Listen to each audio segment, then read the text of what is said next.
بسم الله الرحمن الرحيم إن الحمد لله نحمده ونستعينه ونستغفره ونعوذ بالله من شرور أنفسنا ومن سيئات أعمالنا من يهديه الله فلا مضل له ومن يضلل فلا هادي له وأشهد أن لا إله إلا الله وحده لا شريك له وأشهد أن محمدا عبده ورسوله صلى الله عليه وعلى آله وصحبه ومن استنى بسنته واقتفى أثره ليوم الدين. أسأل الله جل في علاه أن يجعلنا وإياكم له من المخلصين وعليه من المتوكلين وأن ينفعنا بما علمنا ويعلمنا ما ينفعنا ويزدنا علما إنه جواد كريم.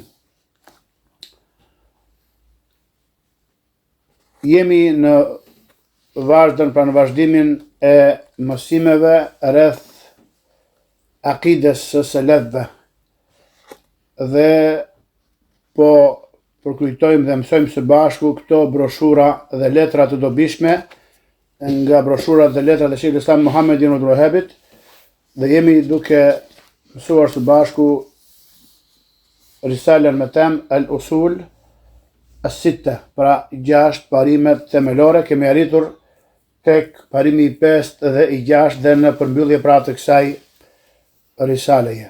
Thot autori Sheikhul Islam Muhammad ibn Abdul Wahhab rahimahullah: al-aslu al-khamis bayanullahi subhanahu li awliya'illah wa tafriquhu bainahum wa baina al-mutashabbihin bihim min a'da'illahi al-munafiqin al-fujjar.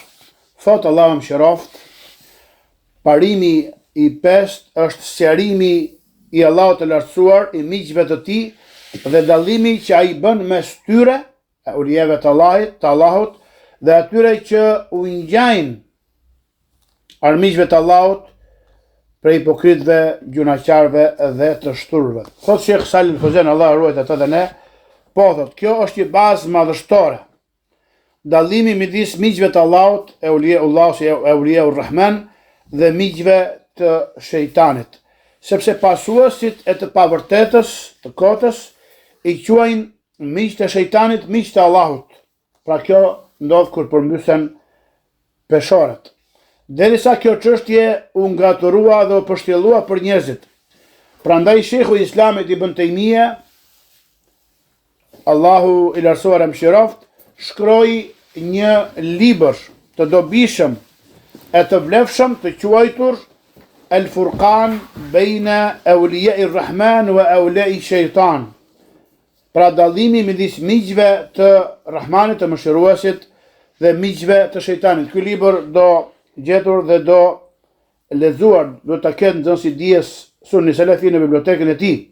Allahu i lartësuar thot, pra për të bërë dallimin midis kush janë Auliaullah, thot i lartësuari: ala inna awliya Allahi la khawfun alejhim wa la hum yahzanun. Vërtet që për miqtë e Allahut nuk ka as frikë dhe as nuk do të pikëllohen. Pastaj i përshkroi dhe i cilësoi ata me fjalën e tij ku thot: alladhina amanu wa kanu yattaqun. Ata që besuan dhe ishin të përkushtuar dhe të devotshëm. Allah na bëj prej tyre. Këta pra janë miqtë e Allahut, ata që bëjnë bashkojnë mes besimit të sakt, akides së sakt, atë që po studiojmë ne së bashku, pra akiden e sakt dhe të shëndosh të selefëve, dhe takwa, pra devotshmërisë. Pra bën bashk midis dijes së dobishme dhe veprat e mira. Pra nuk mund robi të bëj vepra të mira nëse nuk merr dije të dobishme, dhe këto vepra nuk pranohen nëse nuk bazohen mbi akide të sakt dhe iman të sakt dhe të shëndosh. Këta pra janë miqtë e Allahut. Miku i Allahut nuk është ai që del kundër ligjit të Allahut, ai i cili e ndryshon dhe tjetërson fenë e tij dhe thret në adhurimin e varreve, të tyrbeve, të teqeve e të tilla si këto. Ai është miku shejtanit. Po ashtu miku i Allahut nuk është magjistari, fallxhori apo khurafi, bestyti, që u tregon njerëzve mashtrime, magjie dhe thot këto janë keramete. Thot kerametet e eulijave. Ka pas në çdo kohë dhe në çdo vend charlatan dhe mashtrues të tillë që na kanë përcjell selefët dhe halefët se edhe me djajt dhe me shejtanët bashkëpunojnë dhe me hile dhe me truke, për të përshtjelluar njerëzve që kinë se janë Eulia ur-Rahman, janë miq të Rahmanit. Nuk më djeg zari, nuk më shpon shtiza e shpata me radhë, ose ecin mbi ujë, ose ku diun fluturojnë në ajër. Thot të Sheikhul Islam Ibn Taymija rahmetullahi alayhi, thot, nëse u vjen dikush, thot, i cili ecën mbi ujë, apo fluturon në qiell, nuk u mbetet tjetër veçse ta përshoni atë me Kur'an dhe me Sunet. I thajte këtu po. Cila është akida jote? E përshon, pra nuk mashtrohesh dhe nuk hutohesh dhe nuk mahnitesh me këto thonjza keramete ose vepra të jashtëzakonshme të tijat. Pra, miku i Allahut nuk është magjistari, fallxori apo bestyti që u tregon njerëzve mashtrime magjie dhe thotë këto janë keramete, domethënë mrekulli. Në të vërtetë ato janë mashtrime të shejtanit tjallësore. Mjaftojnë për këtë ajetet që vijojnë, thotë Allahu i lartësuar në surën Al Imran, ky quhet ajeti i sprovës. Ajetu al-mihna wal-ikhtibar, siç e ka quajtur Al-Hasan al-Basri wa ghayruhu min al-mufassirin. Thotë Allahu i lartësuar, "Qul in kuntum tuhibbuna Allah, fattabi'uni yuhibbukum Allah wa yaghfir lakum dhunubakum wallahu ghafurur rahim." Thuaj o Muhammed njerëzve, nëse vërtet e doni Allahun, atëherë më ndiqni, pra më pasoni mua, dhe Allahu do t'ju doj e do t'ju fal gjunahet tuaja, vërtet Allahu është falës i madh dhe mëshirëplot. Thot Al-Hasan al-Basri rahmetullahi alayhi në tefsirin e këtij ajeti, thot, disa njerëz në kohën e pejgamberit selam pretenduan se e donin Allahun, për dashuri për Allahun. I sprovoi Allahu me këtë ajet. Na ju quajt ajeti i sprovës, mbajini mend.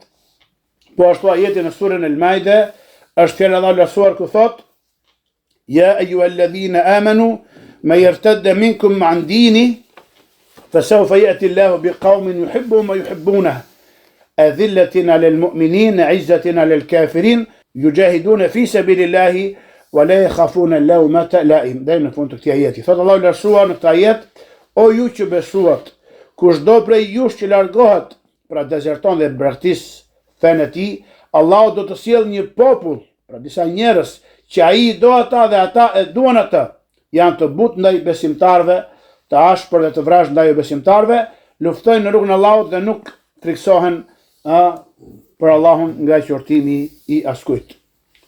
Kjo është dhuntia e Allahut, ai ja jep kujt të doj dhe Allahu është bujar dhe i gjithdijshëm.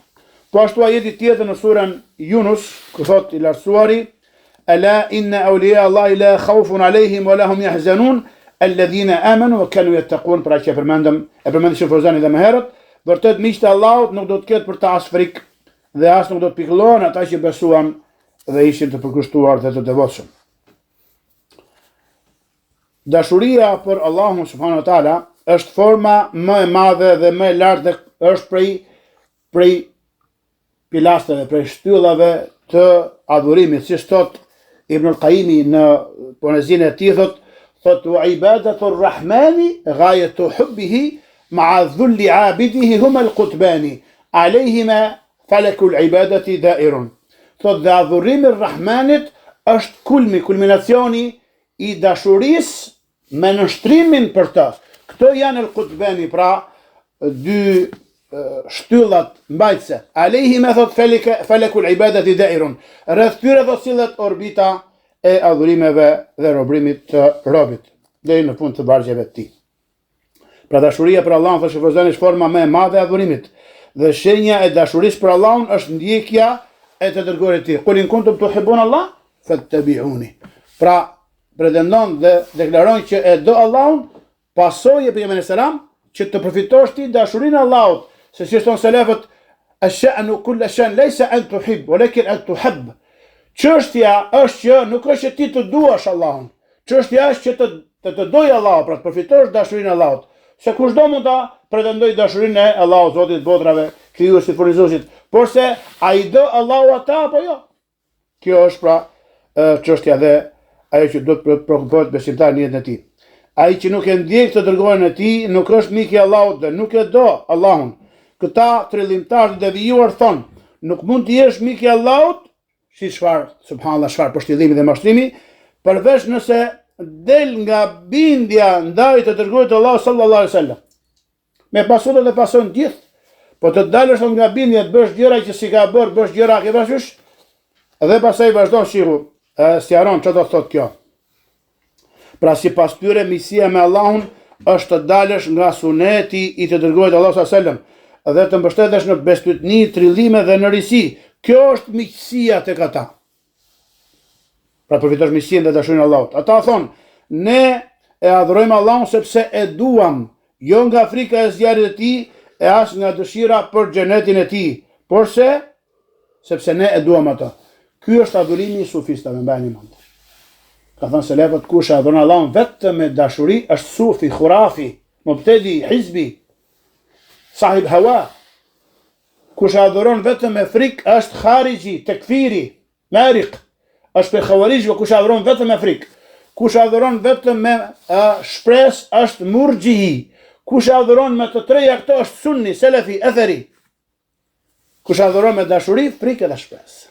Dhe gjithë Kurani, pra ka argumente rreth këtyre, të quhen prej quhet shtyllat e adhurimit. Dashuria, frika dhe shpresa. Ata thonë, ne adhurojmë Allahun sepse e duam, jo nga frika e zjarrit të tij, as nga dëshira për xhenetin e tij, por vetëm sepse e duam. U themi atyre, e doni atë sipas rrugës dhe metodologjisë së kujt? A e doni sipas mënyrës dhe metodologjisë së pejgamberit sallallahu alajhi wasallam apo të dikujt tjetër? Sepse askush nuk e do vërtet Allahun përveç atij që e ndjek të dërguarin e tij sallallahu alaihi wa alihi wasallam. Ky është dallimi midis miqve të Rahmanit dhe miqve të shejtanit. Pra, shiku, këto janë cilësitë e miqve të Allahut, alladhina amanu wa kanu yattaqun wa yattabi'una as-sunnah. Pra ata që besojnë Allahun me besim të saktë, i friksojnë atij duke vepruar urdhëresat dhe duke ruajtur nga ndalesat e tij dhe e adhurojnë sipas rrugës të shariatit të Muhamedit sallallahu alaihi wa alihi wasallam. Vërtet ata e duan Allahun dhe ai i do ata. Pra ata janë të butë ndaj besimtarëve dhe të ashpër dhe të vrashë ndaj jo besimtarëve. I duan besimtarët, kanë miqësi me ta, el-wala, i miqësojnë, i duan, i mbështesin, luten për ta. Tregojnë mirësinë ndaj tyre dhe kanë urrëtie dhe distancim nga idhujtarët. Pra nuk realizohet çfarë adhurimi i Allahut dhe të përfitimi i dashurisë dhe miqësisë me Allahun subhanahu wa taala vetëm nëse ti do për hir të tij dhe urren për hir të tij. Pra e do Allahun, pejgamberët dhe besimtarët dhe i urren çfarë idhujtarët, jo besimtarët, ateistët e zholloj dhe hipokritët dhe ata që bëjnë pra gjunahe të mëdhaja. Siç i përshkruan ata Allahu subhanahu wa taala çfarë thotë, yujahiduna fi sabilillahi wa la yakhafuna lawmata laim, dhalika fadlullahi yu'tihi man yasha wallahu wasi'un alim. Ata luftojnë në rrugën e Allahut dhe nuk friksohen nga shortimi i askujt. Kjo është dhurata dhe mirësia e Allahut që ia jep kujt të doj dhe Allahu është i gjerë në bujari dhe i gjithdijshëm. Këto pra janë 4 cilësitë e miqve të Allahut. Ndërsa ata që urdhrojnë adhurimin e dikujt tjetër përveç Allahut, pra kinse bëjnë tawassul, afrohen me adhurimin e tyre tek Allahu subhanahu wa taala, tawassuli që është haram dhe është shirk, çfarë që i lutën atyre që janë në varre dhe në teqe dhe që i quajnë mashtrimet e trillimet e shejtanit mrekulli dhe keramete nga Allahu, këto janë cilësitë e armiqve të Allahut. Pra, nga këto 3 ajete në surën Al-Imran, Al-Maide dhe Yunus, ti musliman dhe nxënës dije, përfito cilësitë e miqve të Allahut. Kush i ka këto cilësi, ai është mik i Allahut. E kush cilësohet dhe paiset me të kundërtat e tyre dhe gjendet e krejtë të kundërtat e tyre, atëherë ai është mik i shejtanit. Thot autori i librit Allahu e mëshiroft, pastaj thot arriti çështja tek shumica e atyre që pretendojnë dijen dhe se janë prej udhëzuesve të njerëzve dhe ruajtës të shariatit, ashtu që të mendojnë se miqtë e Allahut e uliat duhet patjetër që të lënë ndjekjen e të dërguarve, të braktisin atë, dhe se kush i ndjek ata nuk është prej tyre. La ilaha illallah. Ky është fjala e autorit. Thot komentuesi Sheikh Salih Fawzan, Allah e ruajt, pra kur del nga shariati ata thonë ky është arifun billah. Ky është njohës, ky e njeh mirë Allahun. Ka arritur tek Allahu. Nuk ka nevojë të ndjek të dërguarin. Ai merr thot direkt prej Allahut. I than një prej selefëve që fatkeqësisht dhe çuditërisht e adhurojnë domethënë këta sufistat, i than Ka njerëz që pretendojnë se ka rënë ose janë zhveshur dhe shliruar nga obligimet fetare, sepse kanë arritur ngjashme ke Allahu.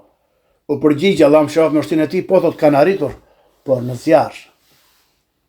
Pra e kanë marrë atë shpërblimin e merituar. Pra ata çfarë nuk falen, nuk agjërojnë, nuk japin zekat, nuk bëjnë haxh me radhë, u lejon edhe të ndaluarat. Ai mund të pi versh, mund të bëjë domethënë të nëntat nëntat, ndalesa pse ka arritur thot ke Allahu dhe merr drejt për drejt nga Allahu. Subhanallahu. Ajsa këta janë quhen ghulat të sufia, çfarë thon?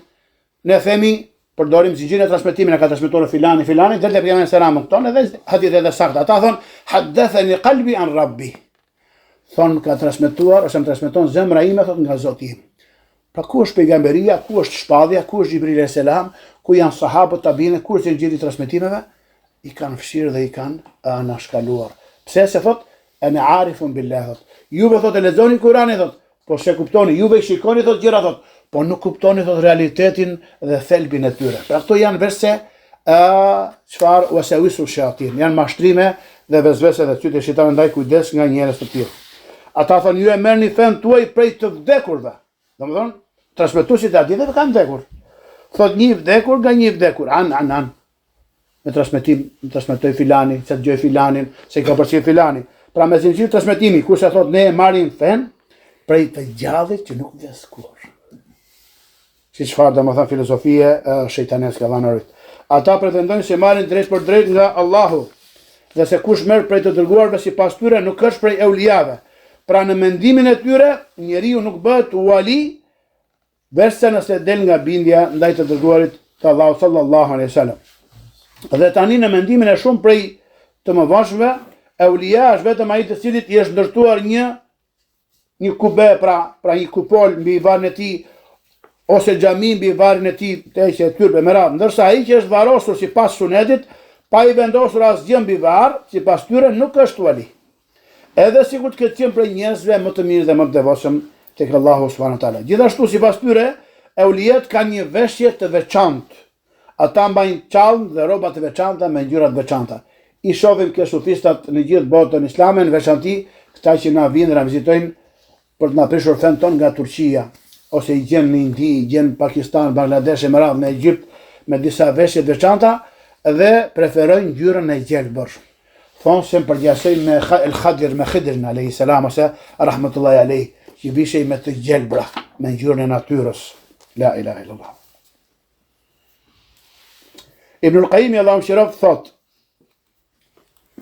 Euliat Allahut nuk kanë shenjë me të cilën dallohen, por janë si të gjithë njerëzit e tjerë, pra nuk njihen, janë të pajur mesin e njerëzve. Dhe i dërguari Allahu sallallahu alaihi wasallam ka thënë: Rubba ash'atha akhbar madfu'un bil abwabi law aqsama ala Allah la abarrahu. Hadithin që e përcjell Tirmidhiu, pra Muslimi dhe Tirmidhi, thotë pejgamberi selam në të,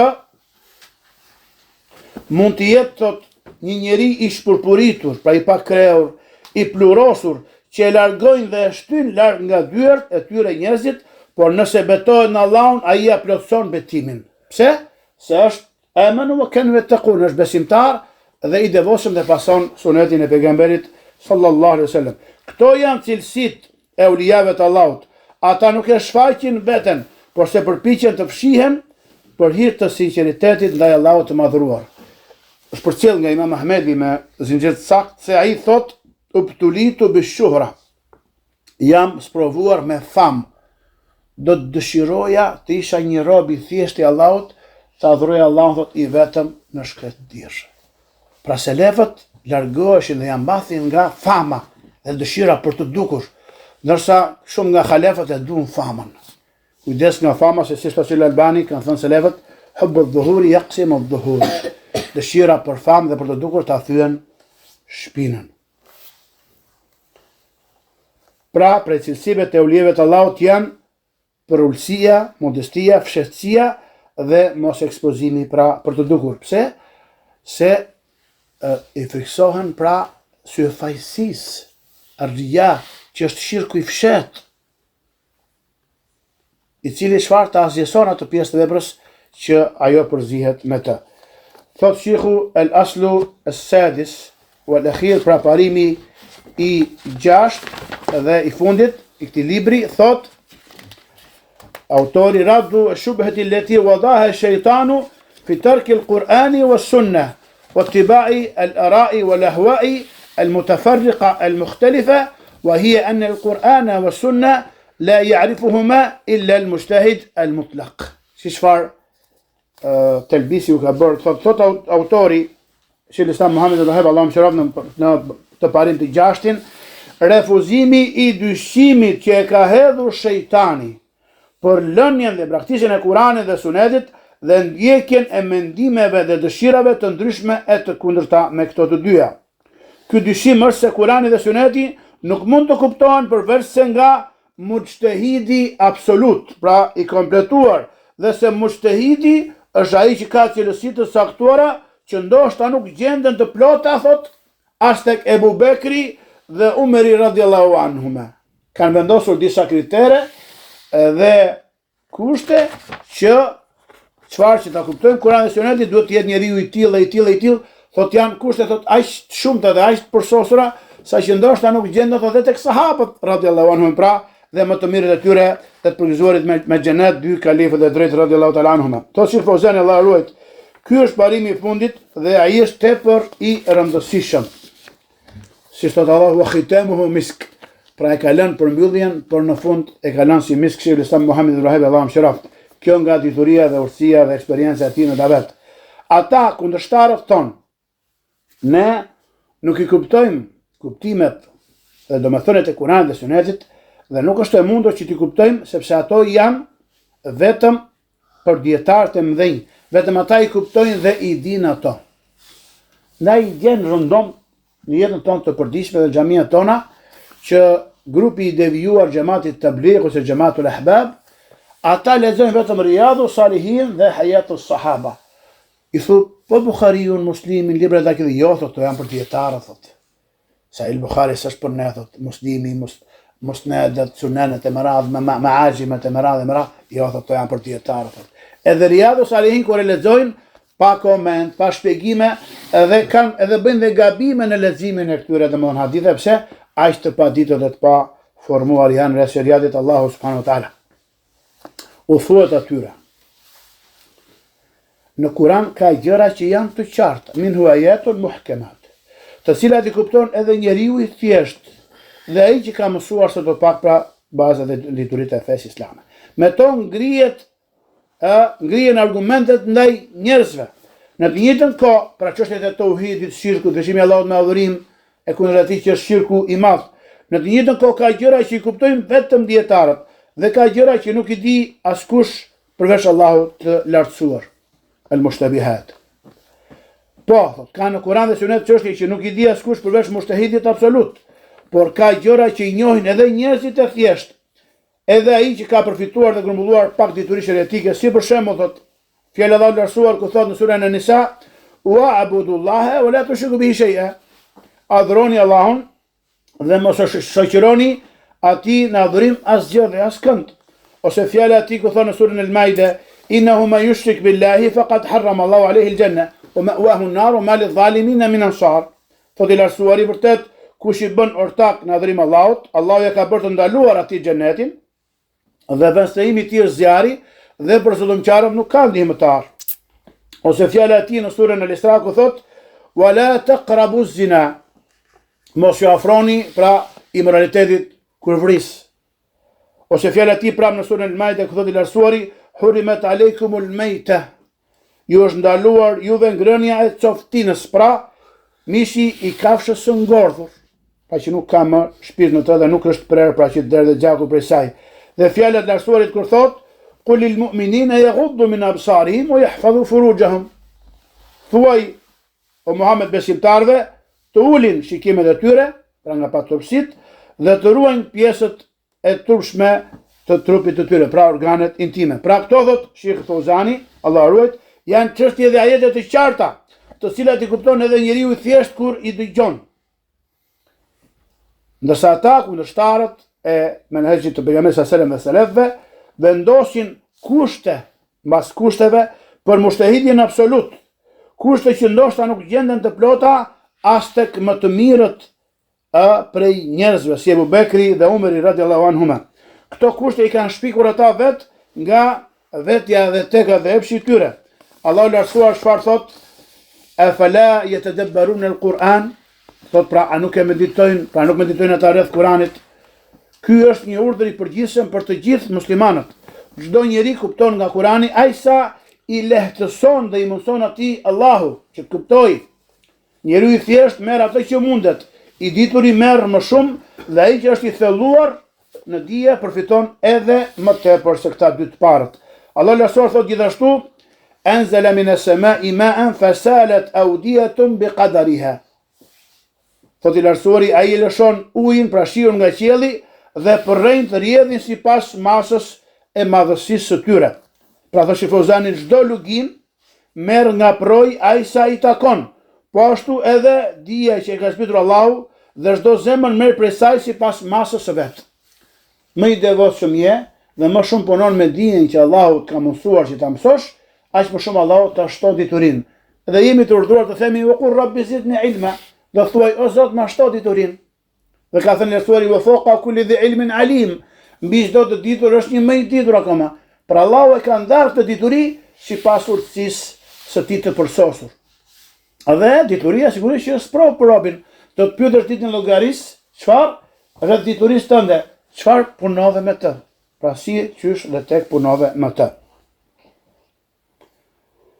Dhe çdo zemër merr prej saj sipas masës së vet. Zemra e njeriu të thjesht, zemra e të diturit, zemra e dietarit dhe zemra e atij që është i qëndrueshëm në dituri.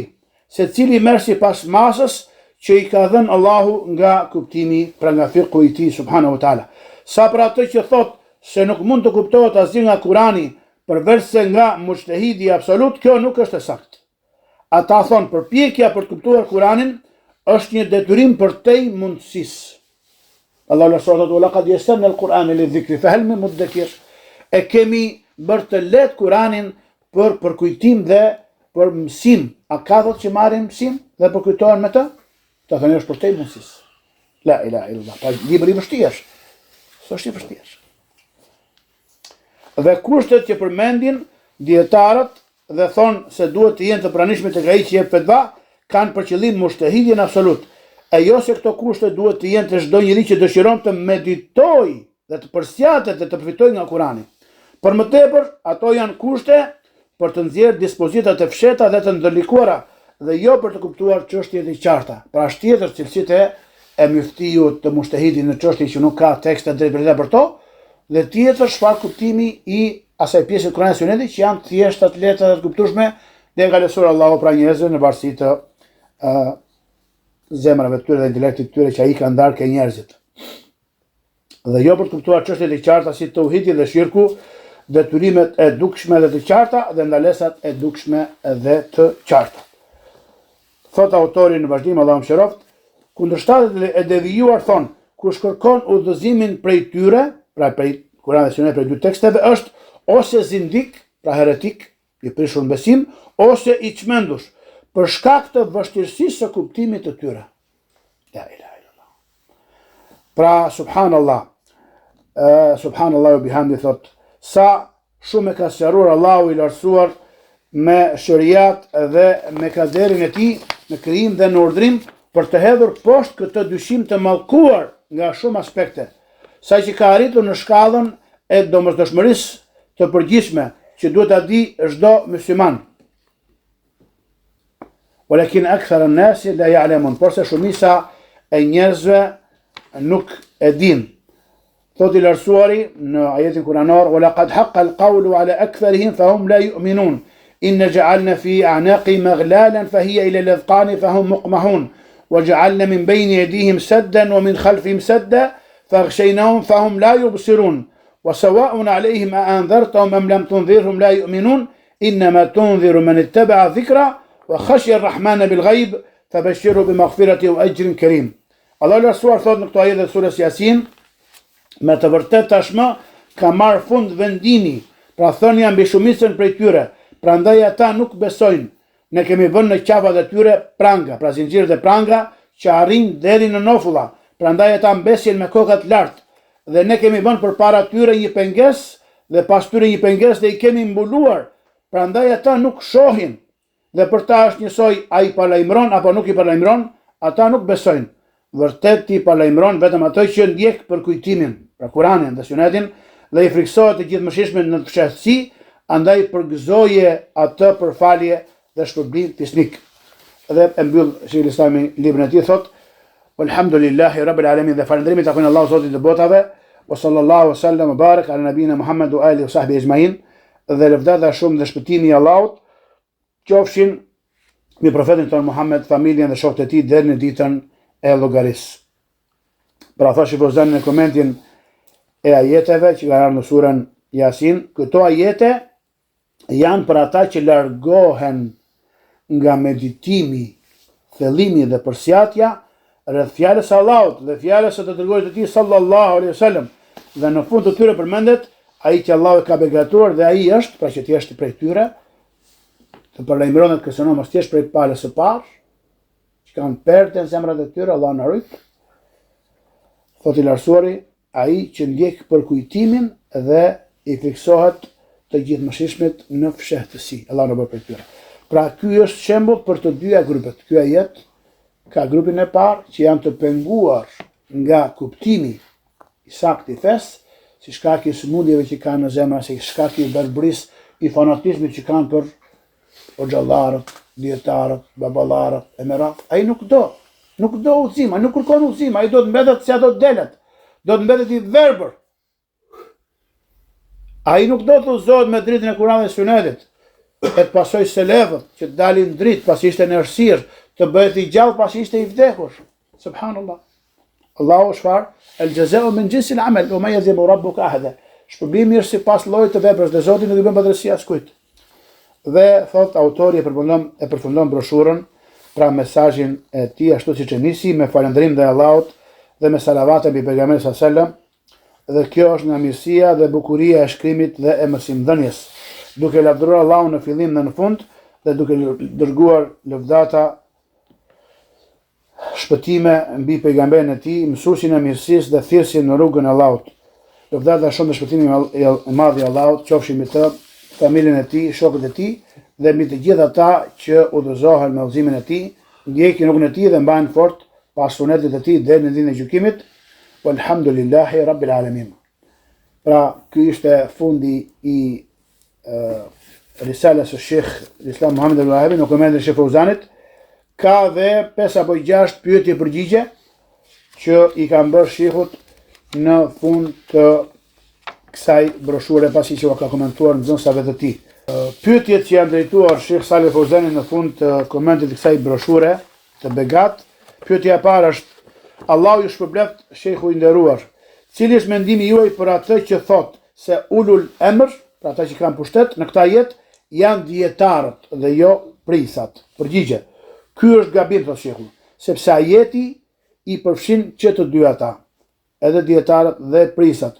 Ky është mendimi i saktë, pra i mufesirëve dhe ehli sunet dhe xhamatit, se ajeti, ku thot Allahu rësuar: ja ayyuhalladhina amanu atiu Allaha wa atiu rasula wa ulil amri minkum. Ai që keni besuar, binduni Allahut, binduni dërguarit dhe prisave prej jush.